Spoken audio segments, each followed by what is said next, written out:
ada di tengah-tengah kita, lebih utama dari segala sesuatu.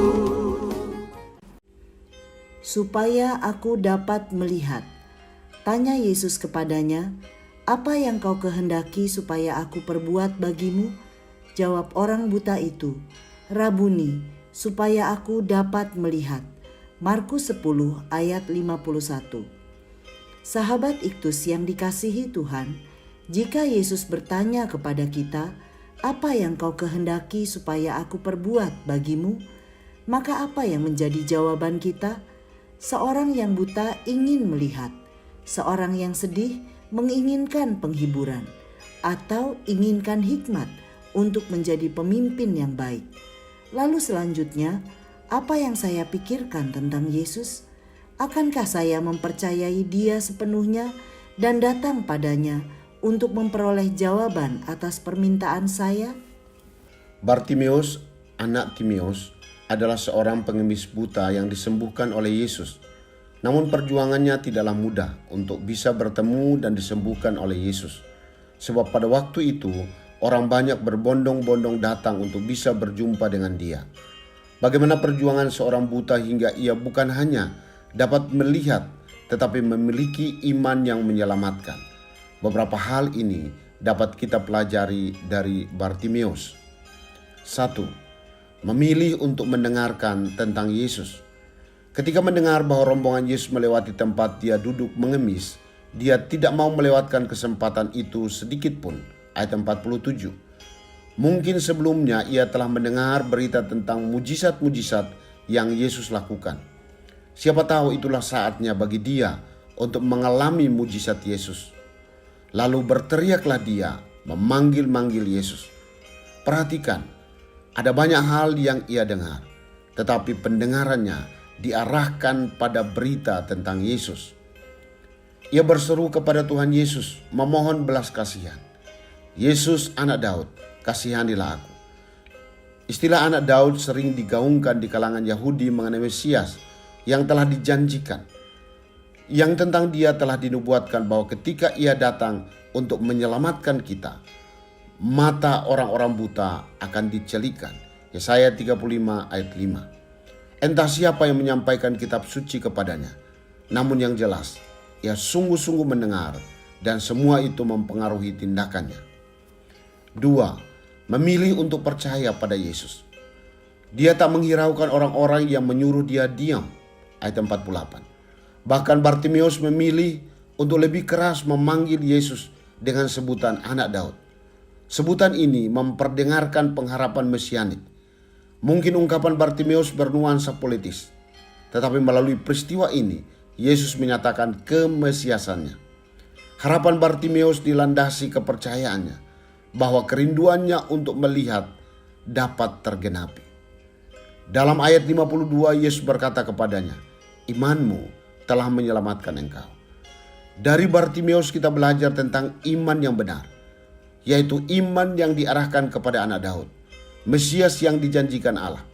Seruan yang didasari iman yang benar itu tidak hanya membuatnya mampu bertahan menghadapi tantangan, tetapi lebih lagi membuatnya mengalami perkara besar dalam hidupnya. 3. Memilih untuk pergi mendapatkan Yesus. Lalu ia meninggalkan jubahnya dan pergi mendapatkan Yesus. Ayat 50. Responnya untuk meninggalkan segala sesuatu demi mendapatkan Yesus yang dilambangkan dengan melemparkan jubahnya. Peristiwa ini juga memperlihatkan sikap Bartimeus sebagai seorang yang beriman. Ia memilih untuk menanggalkan segala sesuatu yang bisa membahayakannya dan membuatnya jatuh, atau bisa menghalangi dia untuk menemui Kristus, atau yang bisa memperlambat gerakannya. Imanmu telah menyelamatkan engkau, menunjukkan bahwa Bartimeus bukan hanya menerima kesembuhan secara fisik, tetapi mengalami keselamatan kekal. Lihatlah, ketika orang itu bisa melihat, ia mengikuti Yesus dalam perjalanannya.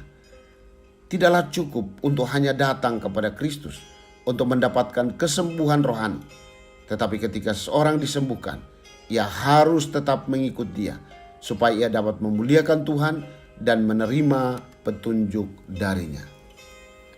Sahabat Iktus, iman timbul dari pendengaran dan pendengaran oleh firman Kristus. Roma 10 ayat 17 terkonfirmasi dalam kisah tentang Bartimeus. Tentunya hal ini membuat kita lebih berfokus lagi dalam mendengarkan firman Tuhan di setiap kesempatan. Malahan seharusnya kita memilih untuk melatih telinga kita peka terhadap setiap pemberitaan tentang Kristus daripada terhadap tawaran duniawi yang menyeret kita ke dalam dosa. Saya harus berjuang menetapkan pilihan untuk tetap berpegang pada kebenaran firman-Nya. Seringkali saya mendengar suara yang lain yang mendorong saya untuk tidak mempercayainya.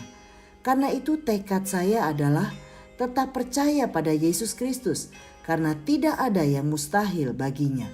Bahkan sebagai murid Kristus, saya memilih untuk menanggalkan segala kebanggaan saya dan juga dosa yang mengikat saya, sehingga saya menjadi pengikut Kristus yang setia seumur hidup saya. Sahabat Iktus yang dikasihi Tuhan, sudahkah saya memilih untuk mendengar firman Tuhan lebih dari tawaran dosa yang diberikan dunia? Apakah saya telah memilih untuk mempercayai Yesus Kristus sebagai jawaban atas setiap masalah hidup saya? Sudahkah saya memilih untuk menanggalkan hidup lama saya dan menjadi pengikut Kristus? Tuhan Yesus, saya mau menyampaikan segala kerinduan saya untuk sehat, berhasil dalam pekerjaan, dan bahagia dalam kehidupan keluarga saya. Saya telah mendengar firman-Mu bahwa Engkaulah jawaban atas setiap kerinduan saya. Saya hanya mau mempercayai-Mu saja, meskipun saya harus berjuang melawan ketidakmungkinan. Ya Tuhan Yesus, ajar saya agar mata saya tidak hanya tertuju kepada mujizat-Mu, tetapi jadikan saya pengikut-Mu yang setia. Amin. Latihku untuk melihat-Mu dengan mata iman. Kristus ada di